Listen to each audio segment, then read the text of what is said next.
Cuando vi que el cadáver movió la mano, supe que debí renunciar esa misma noche.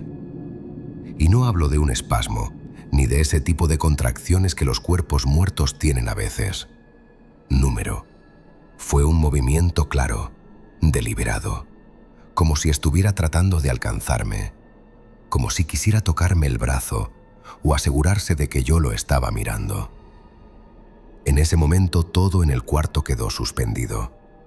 El aire dejó de circular, el zumbido constante del motor de la cámara fría pareció apagarse, y por un segundo sentí que incluso mi corazón olvidó latir. El cuerpo llevaba más de 2 horas muerto. Tenía la piel lívida, fría, y ya empezaba a mostrar esa rigidez que uno aprende a identificar sin siquiera tocarlo. La autopsia estaba programada para la mañana siguiente. Nada estaba fuera de lugar. Todo era completamente normal. O al menos lo era hasta ese instante en el que vi, con mis propios ojos, cómo el brazo caía hacia un lado. Lo escuché antes de reaccionar. El rechinar áspero del metal de la camilla cuando el peso del cuerpo cambió repentinamente. Ese sonido se me clavó en la mente como un alfiler caliente, porque fue real. No fue mi imaginación, no fue un reflejo de la luz. Fue el metal golpeando metal con una fuerza que no debía existir en un cuerpo sin vida. Todavía puedo escucharlo. Crujido, desliz, silencio. Y ahí me quedé yo, paralizado, con la respiración atrapada en la garganta, con el sudor frío deslizándose por la espalda. El brazo había caído lo suficiente como para que los dedos rozaran la sábana, como si él hubiera hecho un esfuerzo, como si no estuviera tan muerto como aseguraban los papeles. Y antes de que pienses que exagero, déjame contarte todo desde el principio. Trabajaba, como asistente nocturno en una morgue del norte del país. Y digo trabajaba, porque desde esa noche, cada vez que pienso en volver, siento que algo dentro de mí se encoge, como si mi propio cuerpo intentara protegerme de regresar a ese lugar. Mi turno empezaba a las 7 de la tarde, y ya desde ese momento sabía que la noche iba a ser larga. La gente cree que una morgue es un sitio silencioso, casi como un templo, pero están muy equivocados. Una morgue nunca está realmente en silencio. Siempre hay un goteo, un motor vibrando, un metal que se dilata, una puerta que se ajusta con el cambio de temperatura.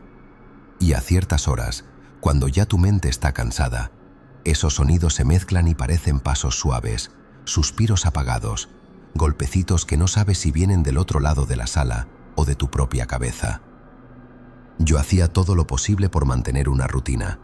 Eso te salva en un lugar así. Registrar los cuerpos, verificar etiquetas, revisar temperaturas, acomodar la cámara fría, anotar cada detalle. Todo paso a paso. Sin pensar demasiado, sin mirar demasiado tiempo. Y siguiendo el protocolo como si fuera una especie de amuleto. Porque el protocolo lo dice claramente. Nunca manipules un cuerpo recién ingresado estando solo. Siempre debes llamar al médico de guardia, aunque parezca innecesario, aunque estés cansado, aunque tengas prisa. Esa norma existe por una razón, lo que debía hacer. Pero esa noche no lo hice. A las 2 de la mañana llegó el cuerpo de un hombre que había muerto en un choque brutal. El golpe fue tan fuerte que su rostro estaba cubierto de moretones, su ropa rasgada, y tenía una expresión extraña, no de dolor, sino de un miedo que parecía congelado en el tiempo. Un miedo que no había terminado al morir. Cuando destapé su cara para confirmar la identidad, escuché un sonido pequeño, seco, como un chasquido en su cuello. Los huesos ajustándose. No debería haber pasado, pero pasó. Y ese crujido me obligó a retroceder un paso, como si mi cuerpo reaccionara antes que mi mente. Y ahí empezó todo. La temperatura del cuarto bajó tan rápido que sentí la piel erizarse bajo la bata. Primero en la nuca, luego en los brazos. Era una sensación pesada, como si el aire hubiera cambiado de densidad. Miré hacia la puerta de la cámara fría, pensando que quizás la había dejado entreabierta, pero estaba bien cerrada. Yo la había cerrado minutos antes. Lo recordaba perfectamente. Debí llamar al forense, debí pedir apoyo, debí seguir el protocolo. Pero no lo hice. En cambio me acerqué más. No sé qué me obligó a hacerlo. Tal vez la costumbre, tal vez el orgullo, o tal vez algo más. Toqué su brazo. Frío, rígido, inmóvil, todo normal, hasta que dejó de serlo. El primer indicio fue su boca. Ni siquiera estaba mirándola directamente. Estaba concentrado en ajustar la sábana cuando algo, un movimiento mínimo, llamó mi atención por el rabillo del ojo. Los labios del hombre se separaron apenas 1 milímetro, una apertura tan pequeña que en cualquier otra situación habría pasado desapercibida. Pero ahí, en aquella sala fría, silenciosa, iluminada por un fluorescente que parpadeaba de manera irregular, ese gesto insignificante se volvió gigantesco. Dejó escapar un hilo de aire seco, un sonido tan leve que si hubiera girado la cabeza o pestañeado, lo habría perdido por completo. Pero no pestañeé. Lo escuché con total claridad. No era el típico escape de gases post-mortem que uno aprende a reconocer, ese suspiro hueco, automático, sin intención. Este sonó distinto. Era más fino, más controlado, como un susurro sin palabras. Como si algo dentro de ese cuerpo quisiera decir algo, aunque no tuviera voz para hacerlo. Intenté convencerme de que era fisiológico, de que era uno de esos ruidos que hacen los cadáveres horas después de morir. Me repetí eso una y otra vez, como un mantra desesperado. En una morgue te repites eso 1000 veces al día porque lo necesitas para seguir trabajando, para no pensar demasiado. Pero aquel sonido tenía algo que no encajaba, una cadencia demasiado humana, demasiado consciente. Aún así, me obligué a continuar. Tenía que registrar el cuerpo, tenía que cumplir con el protocolo, tenía que guardar todo en la cámara, como hacía siempre. Eso me decía, eso intentaba creer. Le acomodé la sábana sobre el torso, intentando que mis manos no temblaran. Revisé la etiqueta de su muñeca, asegurándome de que el número coincidiera con el informe.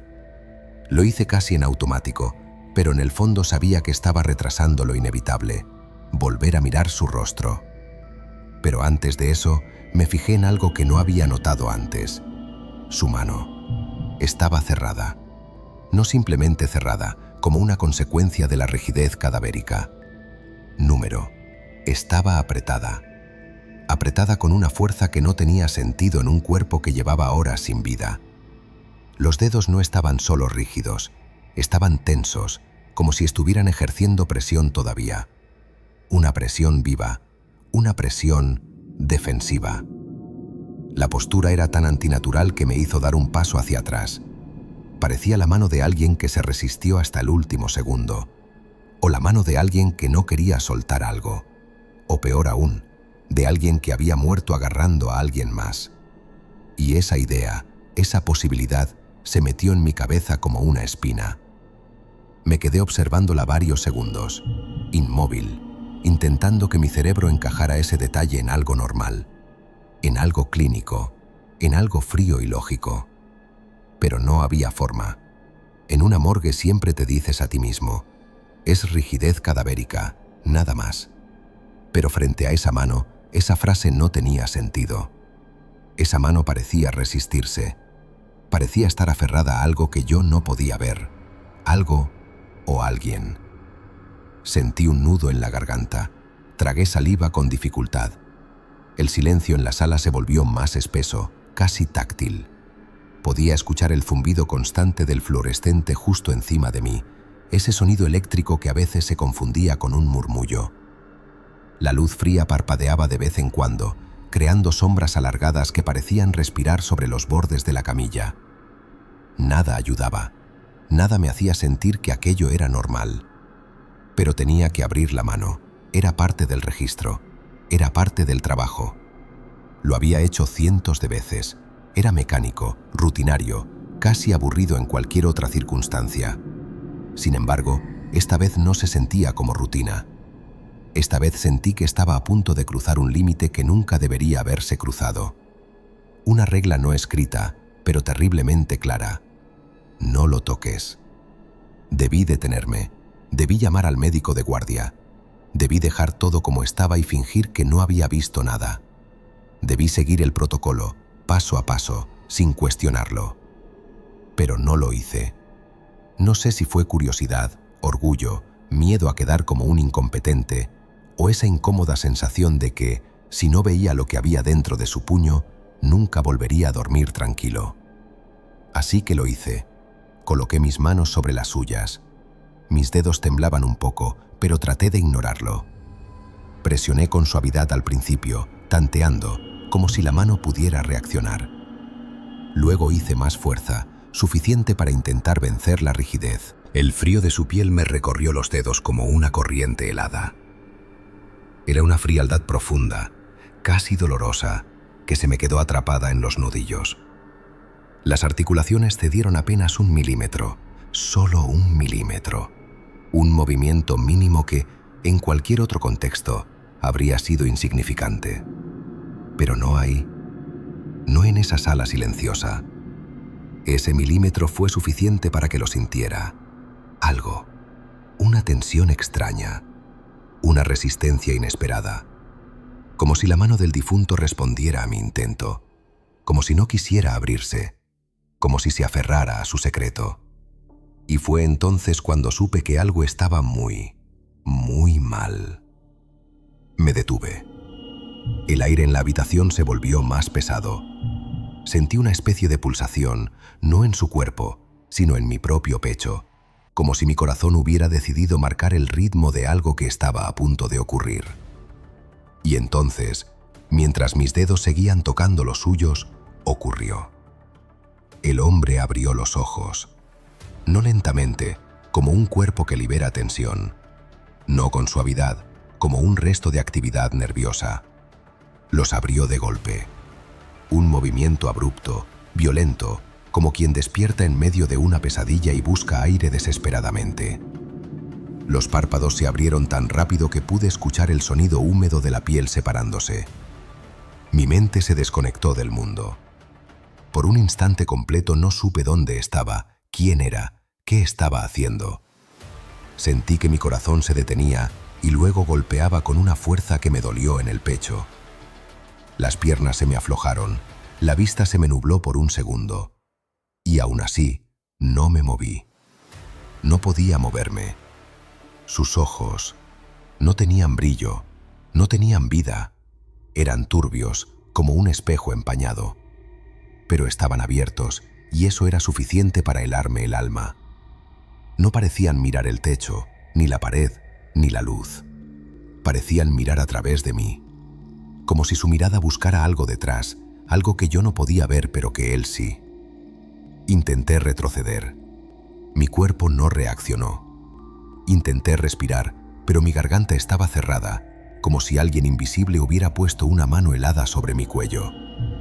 Solo podía escuchar el temblor de mi propia respiración, cortada, irregular, rebotando en las paredes blancas. Y entonces ocurrió lo peor. Su mano, esa mano que había intentado abrir durante minutos que me parecieron horas, se movió. No fue un espasmo, no fue un residuo muscular. Se levantó del metal, lo suficiente para que pudiera verlo, sentirlo, creerlo. El brazo subió apenas unos centímetros y luego cayó con fuerza contra la camilla. El sonido metálico rebotó por toda la morgue. Un golpe seco, eco puro. Un sonido que se incrustó en mi columna vertebral y que desde esa noche se quedó dentro de mí. A veces, cuando estoy solo, lo escucho otra vez. No reaccioné, no retrocedí, no huí. Solo me quedé ahí, temblando, con el sudor frío bajándome por la espalda, esperando que el cuerpo volviera a moverse. Pero no lo hizo. Después de unos segundos, segundos eternos, los párpados comenzaron a cerrarse lentamente, como si alguien estuviera bajándolos desde adentro. Las facciones regresaron a su rigidez original. El cuerpo quedó otra vez inmóvil, perfectamente inmóvil. Era como si no hubiera pasado nada, como si hubiera imaginado todo, como si la morgue, el cadáver y ese instante fueran un mal sueño. Pero el sonido metálico estaba ahí. Ese golpe seco no era imaginación. Cerré la cámara fría con tanta prisa que casi rompo el pasador. No volví a acercarme a esa camilla. No volví a ver ese cuerpo. Cuando llegó el forense por la mañana, le dije que todo estaba en orden, que la noche había estado tranquila. Mentí. Y lo peor es que lo hice sin dudar, porque sabía que si decía la verdad, nadie me creería. Nadie quiere creer estas cosas. Ni siquiera yo quería. Desde entonces, cada noche que camino por un pasillo oscuro, siento el mismo aire frío en la nuca. Ese susurro leve que no debería existir. Ese último aliento que no se fue del todo. Nunca regresé a trabajar en esa morgue. Pero la morgue no se fue de mí. A veces, cuando estoy a punto de dormir, veo esos ojos abriéndose de golpe. Y cuando despierto en mitad de la noche, siempre siento que alguien me está mirando desde la oscuridad. Ahora dime tú, ¿alguna vez has trabajado de noche? ¿Cuál fue la cosa más extraña que viste? ¿Y lo que pasó? ¿Crees que fue algo paranormal? ¿O una explicación lógica que se me escapó? Si quieren que investigue lo que ocurrió después, escriban sí en los comentarios.